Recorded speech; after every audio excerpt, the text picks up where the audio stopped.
श्री स्वामी समर्थ. स्वामी महाराजांच्या कृपेने तुमच्या सर्व इच्छा मनोकामना पूर्ण हो.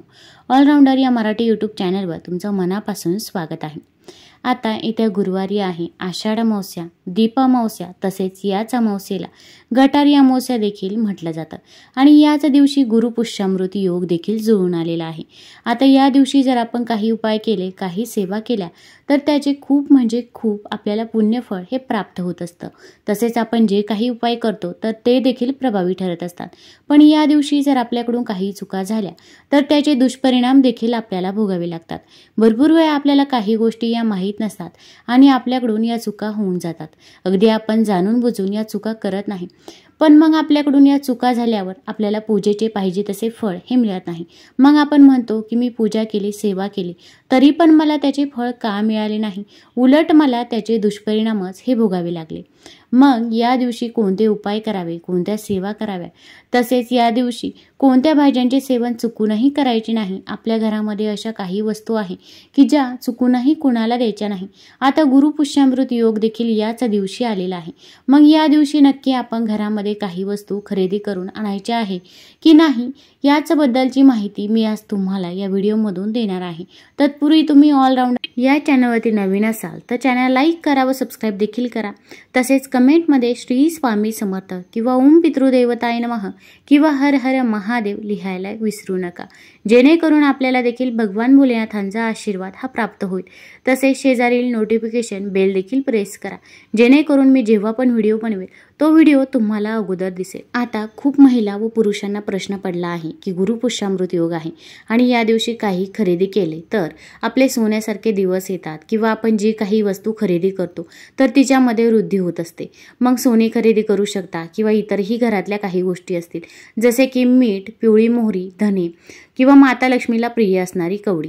या वस्तू जरी खरेदी केल्या तरी पण आपल्याला माता लक्ष्मीचा आशीर्वाद हा मिळत असतो व आपल्या घरामध्ये कधीही धनधान्याची कमतरता ही भासत नाही.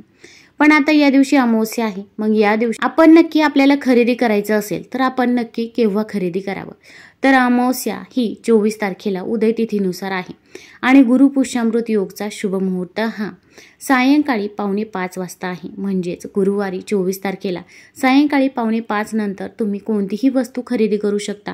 तुम्हाला अगदी सोने चांदी खरेदी करायचं असेल किंवा इतरही काही वस्तू ज्या शुभ असतात त्या खरेदी करायच्या असतील तर तुम्ही गुरुवारी 4:45 नंतर खरेदी करायची आहे.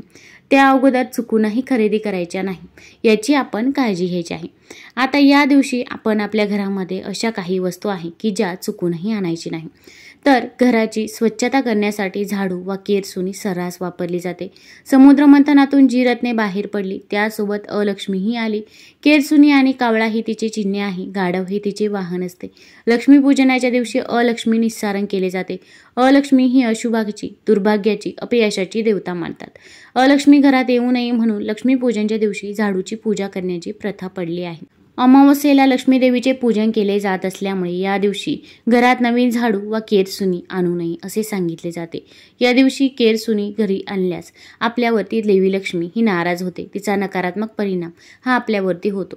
त्यामुळे अगदी तुम्ही नंतर आणू शकता, पण हा दिवस आपण संपूर्णपणे टाळायचा आहे. आता अमावस्येचा संबंध पितरांशी जोडल्याच्या अनेक कथा आपल्याला आढळतात. त्यामुळे या दिवशी शुभ कार्यासाठी लागणारे साहित्य किंवा पूजन घरात आणू नये असे सांगितले जाते. असे केल्यास नकारात्मकता येते, शुभ कार्यात विघ्न येऊ शकतात. पूजा साहित्य हे शुभ कार्यासाठी वापरले जाते.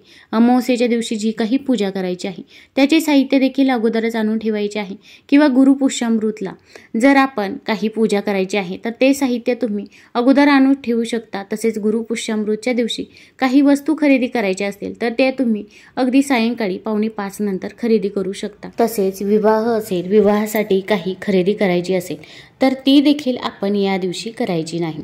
किंवा अगदी वाढदिवस असेल, कोणतंही शुभ कार्य असेल तर त्यासाठी लागणारं साहित्य देखील आपण या दिवशी चुकूनही खरेदी करायचं नाही, याची आपण काळजी घ्यायची आहे. तसेच अमावस्येच्या दिवशी तेलाने मालिश करू नये असे सांगितले जाते. यामागे लोकमान्यता असल्याचे म्हटले जाते. याचा संबंध पितरांशी जोडला जातो. अमावस्येच्या दिवशी अनेक ठिकाणी श्राद्धविधीही उरकण्यात येतो. तसेच अमावस्या हा चंद्राच्या संक्रमणाचा काळ मानला जातो. या दिवशी नकारात्मक ऊर्जेचा संचार अधिक असतो. त्याचप्रमाणे संक्रांतीला सूर्याचे संक्रमण होते. सूर्य सूर्यसंक्रमणाच्या काळातही नकारात्मकता वाढलेली असते। या काही कारणांसाठी तेलाने मालिश करू नये असे म्हटले जाते। आता या दिवशी आपण अगदी तेल देखील खरेदी करायचं नाही।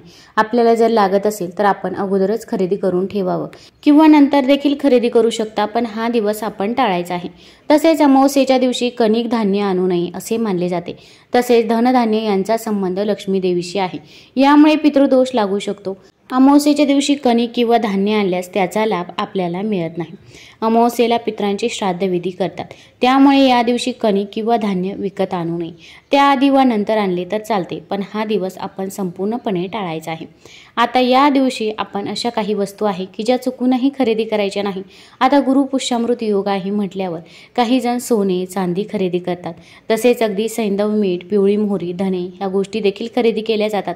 पण ज्या काही टोकदार वस्तू आहे, अगदी सुई असेल, चाकू असेल, सुरी असेल, तर या ज्या काही टोकदार वस्तू आहे तर त्या वस्तू आपण या गुरुपुष्यामृतच्या दिवशी, या अमावस्येच्या दिवशी चुकूनही खरेदी करायच्या नाही। आपण हा दिवस टाळायचा आहे। तसेच या दिवशी आपण आपल्या घरामधील काही वस्तू चुकूनही कोणाला द्यायच्या नाही। तर सर्वात महत्त्वाचं म्हणजे मीठ। मीठ हे साक्षात माता लक्ष्मी स्वरूप समजलं जातं, कारण की जेव्हा समुद्र मंथन झालं होतं तेव्हा मीठ देखील त्यामध्ये होतं। मिठाला साक्षात माता लक्ष्मी स्वरूप समजलं जातं, त्यामुळे या दिवशी आपण मीठ कुणालाही द्यायचं नाही।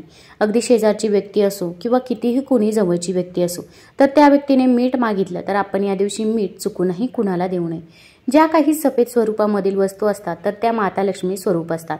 मग मीठ असेल, साखर असेल, पीठ असेल, या 3 वस्तू आपण आपल्या घरामधून कधीही संपू द्यायच्या नाही। उलट या संपण्याच्या अगोदर जर आपण आपल्या घरामध्ये आणून ठेवल्या तर आपल्या घरामध्ये कधीही अन्नधान्याची कमतरता ही भासत नाही आणि आपल्या घरामध्ये देखील माता लक्ष्मीचा वास हा असतो। तसेच या दिवशी आपण आपल्या घरामधील झाडू देखील कुणाला द्यायचा नाही, कारण की झाडू साक्षात माता लक्ष्मी स्वरूप समजला जातो। आपल्या घरातील झाडू जर कुणाला दिला तर आपल्या घरामधील माता लक्ष्मी ही निघून जाते व आपल्या घरामध्ये अलक्ष्मीचा वास हा होत असतो। तसेच देवताच्या संबंधित फोटो असतील किंवा अगदी काही वस्तू असतील तर त्या देखील आपण या दिवशी कुणालाही द्यायच्या नाही। अगदी गुरुपुष्यामृतच्या मुहूर्तावर कुणाची काही पूजा असेल तर तिथे देखील आपण या वस्तू घेऊन जायच्या नाही। तुम्ही अगदी वस्त्रदान करू शकता, पण माता लक्ष्मीचा फोटो, माता लक्ष्मीचा मूर्ती कुणालाही आपण गिफ्ट म्हणून द्यायचं नाही। तसेच घड्याळ देखील कुणालाही भेट वस्तू म्हणून देऊ नये, कारण की घड्याळ आपली चांगली वेळ व वाईट वेळ या दोन्ही वेळा दर्शवत असतं। तसेच या अमावस्येच्या दिवशी आपण दही ग्रहण देखील करायचं नाही। अगदी रात्री देखील आपण दही खाऊ नये, सकाळी देखील दही खायचं नाही। अगदी कोणत्याही व्यक्तीने आपल्याकडे या दिवशी जर दही मागितलं तर आपण दही चुकूनही द्यायचं नाही। आपण जर दही दिलं तर आपली धनहानी होण्याची दाट शक्यता असते, यामुळे या दिवशी आपण या गोष्टीची देखील काळजी घ्यायची आहे। दूध, दही देखील आपण सकाळी आणि संध्याकाळी कुणाला देऊ नये। आता या दिवशी गुरुपुष्यामृत योग आहे, यामुळे या दिवशी अगदी तांदळाची खीर, मखाण्याची खीर देखील तुम्ही बनवू शकता आणि तो प्रसाद घरातील सर्व व्यक्तीने ग्रहण करायचा आहे। फक्त आपण या दिवशी दही हे ग्रहण करू नये। आता या दिवशी आपल्याला काही भाज्यांचे सेवन देखील चुकूनही करायचे नाही। तर त्यामध्ये मुख्य म्हणजे या दिवशी मुळ्याची भाजी आपण चुकूनही बनवायची नाही, अगदी सकाळी देखील नाही आणि संध्याकाळी देखील नाही। तसेच आपण मांसाहार देखील या दिवशी करायचा नाही। आता भरपूर जण म्हणतात की हा अमावस्येचा शेवटचा दिवस आहे, या दिवशी गटारी अमावस्या देखील आहे आणि यानंतर श्रावण महिन्याला सुरुवात होते। मग अनेक सण असतात, नंतर गणेश उत्सव असतो, मग आपल्याला मांसाहार करणे शक्य होत नाही। मग त्यामुळे भरपूर व्यक्ती हे गटारी अमावस्येच्या दिवशीच मांसाहार करत असतात, पण आपण हा दिवस टाळायचा आहे, कारण की हा दिवस दीप अमावस्येचा दिवस आहे आणि या दिवशी देवतांची पूजा सेवा करणे याला खूप महत्त्व आहे। या दिवशी भगवान श्रीकृष्णांची देखील पूजा केली होती। भगवान श्रीकृष्णांनी कालिया नागाचा वध केला होता आणि कालिया नागाचा वध करून आल्यानंतर सर्व महिलांनी दिवे लावले होते आणि आपल्या मुलांचे देखील असेच रक्षण व्हावे यासाठी ही दीप अमावस्या साजरी केली जाते आणि याच शुभ मुहूर्तावर गुरुपुष्यामृत योग देखील जुळून आला आहे। त्यामुळे या दिवशी तुम्ही मांसाहार हा संपूर्णपणे टाळायचा आहे। तसेच कांदा लसूण देखील वर्ज्य करावा, कारण की कांदा लसूण हा देखील तामसिक आहारामध्ये मोडला जातो। आता या दिवशी आणखीन अशा कोणत्या भाज्या आहे की ज्या चुकूनही बनवायच्या नाही, तर त्यामध्ये या दिवशी वांग्याची भाजी, कोबीची भाजी देखील आपण चुकूनही बनवायची नाही। तसेच मसूर डाळ देखील बनवू नये, याची आपण काळजी घ्यायची आहे। तुम्हाला जर हा व्हिडिओ आवडला असेल तर आपल्या ऑलराऊंडर या चॅनलला लाईक करा, सबस्क्राईब करा। धन्यवाद।